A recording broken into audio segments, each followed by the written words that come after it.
So I have a 2016 F-150. Wipers weren't working. Probably some ice or something froze up here. I'm in Alaska. And watched some videos, saw how to like take all these clips off and open this up. If you look down in there, let's see, how do I get that? See that nut? That thing's like hand loose. So I'm gonna tighten that and hopefully all my problems will be solved. Fingers crossed. So what had happened was that bolt right there, that nut was loose and the whole thing wasn't working. So I tightened that down, removed these clips. There's a place online to see how to do that. It's pretty simple.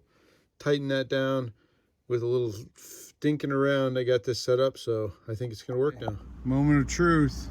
Here we go. Works. Holy cow. Did it.